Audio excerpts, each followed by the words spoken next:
Now, if you're like me and grew up watching TV in the early 2000s, your brain is probably filled with bright, chaotic cartoons like superheroes, anime explosions, and total madness. But tucked away was a show that didn't have any magical powers, no superpowers or talking animals. Instead, it just had life. Now I'm talking about the show For Better or For Worse. It was broadcasted on Teletoon and CTV, and this animated gem was based on Lynn Johnston's legendary newspaper comic strip. And I cannot wait to dive into what made this show so special. Make sure to check out all the other blasts from the past episodes. They're all in the description down below in the playlist. Now make sure to like and subscribe, and join my Discord to stay in touch with everything on my channels. With that all out of the way, let's dive on into it.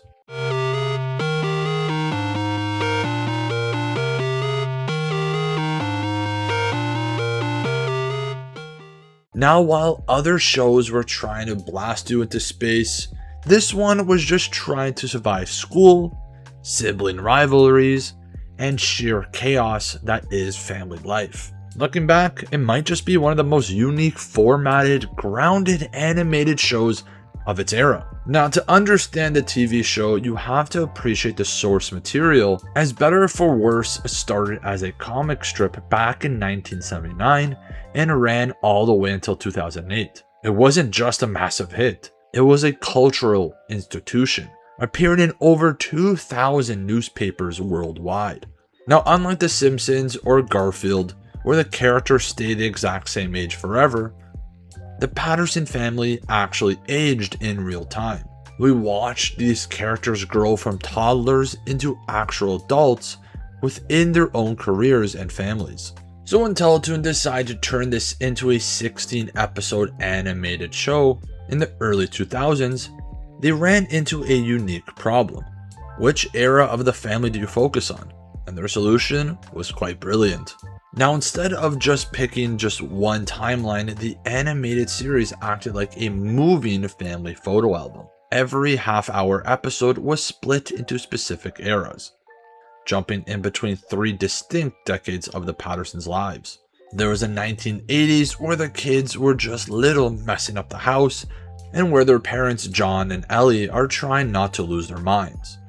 Then we reached the 1990s, dealing with that awkward teenage years, high school drama, and the surprise of a new baby sister.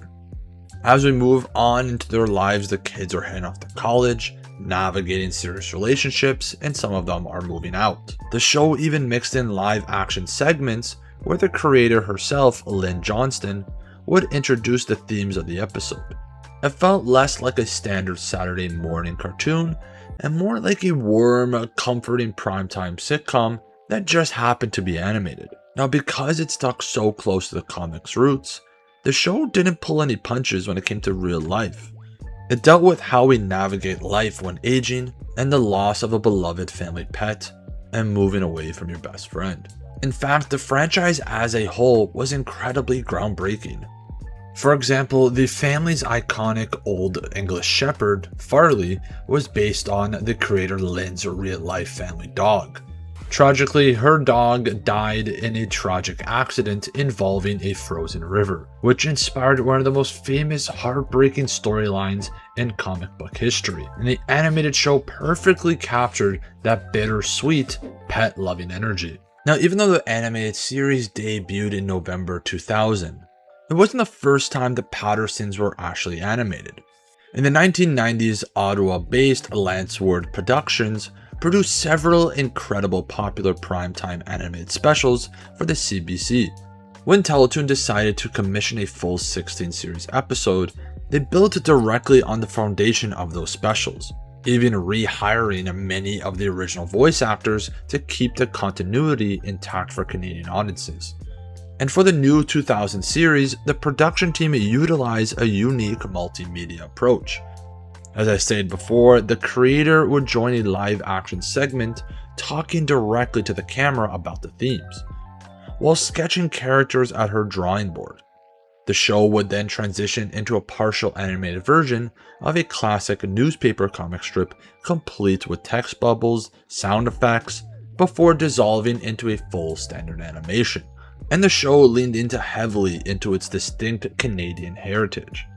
It captured the authentic look of the suburban Ontario life across 3 decades. Now, the show stayed away from heavy, loud, neon, high contrast colors that most early 2000 cartoons had, like SpongeBob, Very OddParents, and many others.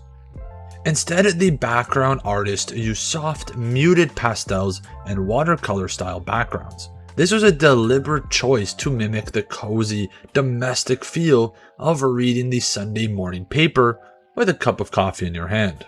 And the music in the series was incredibly distinct. Instead of synthesizing cartoon sound effects or pop tracks, the score relied heavily on acoustic guitar and gentle wood instruments. It gave the entire show its own identity. It's kind of like an indie film atmosphere that forced the viewer to slow down and focus on the characters.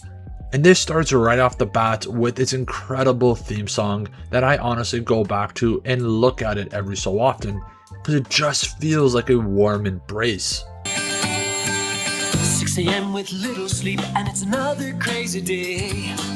Whoever said that life is fair, they'd better not come our way. Pretty sure the muffler's gone And there's just one thing to say. One look from you and you know it's true. I wouldn't change a thing. As long as we are sticking together, we can take what life may bring. We have to keep reminding ourselves there's laughter over crying. And if we think that everything's perfect, then we just be lying. Not every day is gonna have sunshine, but we'll keep on trying. For better or worse, things will turn out fine.